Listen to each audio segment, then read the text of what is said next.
Assalamualaikum warahmatullahi wabarakatuh. Alhamdulillahilladzi khassana bi ta'limil Qur'anil azim. Wa nusalli wa nusallimu ala man talaqqal Qur'ana min ladun hakimin alim wa ala alihi al-mujawwidin lahum bi ihsanin ila yaumiddin. Amma ba'du. Faqad qala Allah ta'ala fi kitabihil karim wa huwa asdaqul qailin.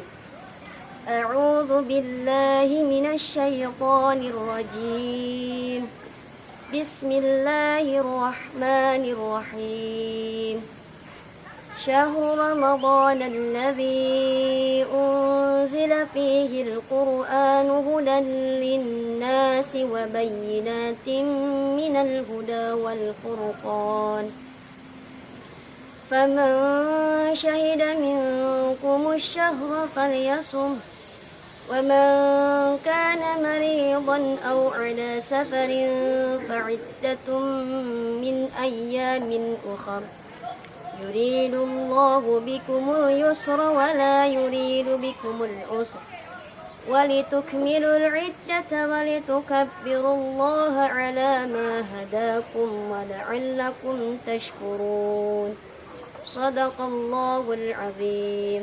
ومعنى الآية والله أعلم.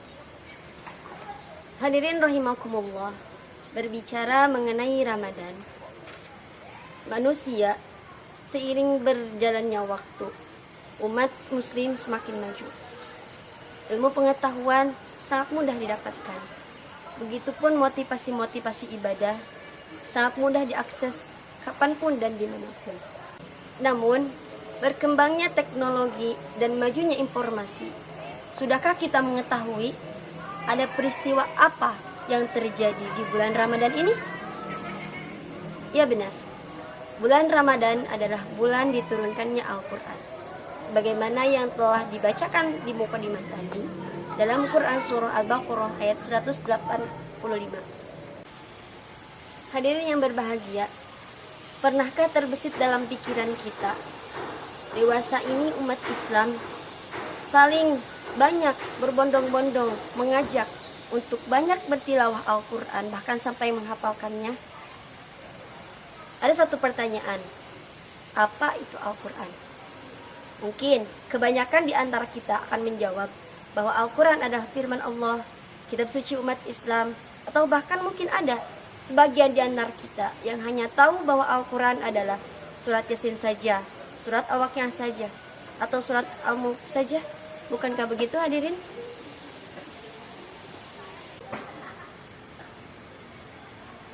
Secara istilah, ulama kontemporer mendefinisikan Al-Quran adalah firman Allah yang diturunkan kepada Nabi Muhammad SAW secara berangsur-angsur melalui perantara malaikat Jibril alaihi salam, yang disampaikan secara mutawatir dan juga sebagai mukjizat dan menjadi nilai ibadah apabila dibaca.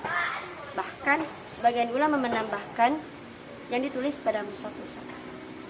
Setidaknya ada 8 kata kunci dalam pengertian tersebut. Pertama, firman Allah.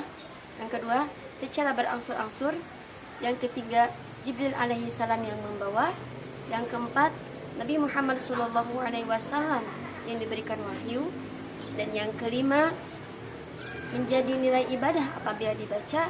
Yang keenam, seluruhnya adalah mukjizat. Dan yang ketujuh, disampaikan oleh banyak orang atau disebut juga mutawatir. Dan yang kedelapan, ditulis pada mushaf-mushaf. Al-Quranul Karim banyak sekali mempunyai keistimewaan-keistimewaan, karena Al-Quran adalah penutup dari seluruh risalah, dan juga Nabi Muhammad adalah penutup dari semua rasul.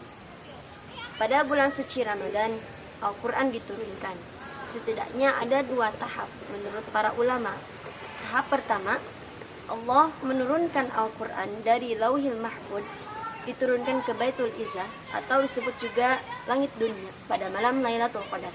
Dan tahap yang kedua, Allah menurunkan Al-Quran dari Baitul Izzah kepada Nabi Muhammad SAW dalam kurun waktu 22 tahun, 2 bulan, 22 hari. Keistimewaan Al-Quran tentunya tidak bisa kita sebutkan satu persatu. sebab seluruh isi Al-Quran adalah mukjizat isinya. Ada dua bentuk ketika Allah membacakan Al-Quran melalui malaikat Jibril. Bentuk yang pertama, Allah membacakan langsung kepada malaikat Jibril.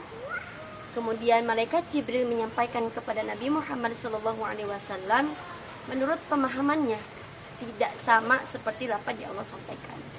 Dan bentuk yang kedua, Allah membacakan langsung firman-Nya kepada malaikat Jibril alaihissalam, dan malaikat Jibril menyampaikan kepada Nabi Muhammad sama persis seperti apa yang Allah bacakan kepada malaikat Jibril. Sama dari lafadznya dan sama dari segi maknanya.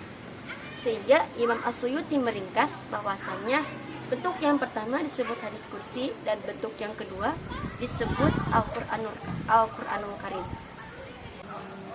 Teman-teman sekalian, lantas alasan apa yang membuat kita malas membaca Al-Quran?